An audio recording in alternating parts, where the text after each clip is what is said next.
Hello, my name is Erica Wokel, and I'm here to share with you what we did as peer supporters, Tasha Gallardi and myself, within the College of Public Health and Human Sciences. Let's start with some highlights.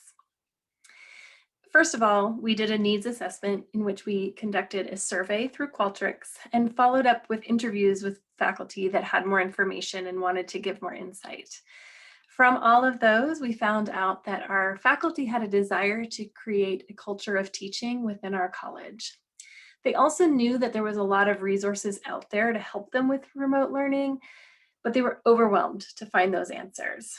And they ultimately needed timely solutions that they could use during their time teaching within the pandemic. So from there, the CPHHS teaching community was born.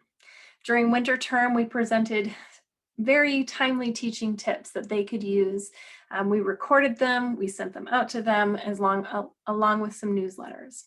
During spring term, we discussed the Teaching in Higher Ed podcast, and throughout both of those terms, we had lots of different topics, but some I just highlighted on the slide for you. So flexibility for students, but also what does that mean for faculty? And how do we be flexible for ourselves? Because we're dealing with the pandemic too. Things like trauma-informed teaching. A lot of our students are dealing with trauma, and how do we as educators help them? Fostering inclusion within our e-campus, remote, even as we return back to campus to our in-person classes. We send out weekly newsletters with information and tips that we had, the discussion we had, but also a lot of resources.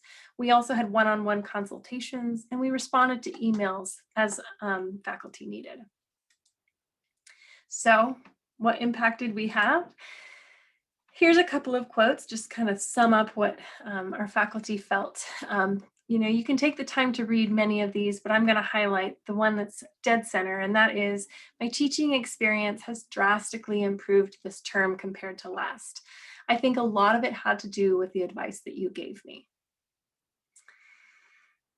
The other one is, again, looking at those timely tips, is that one in the very corner saying, thanks for these suggestions.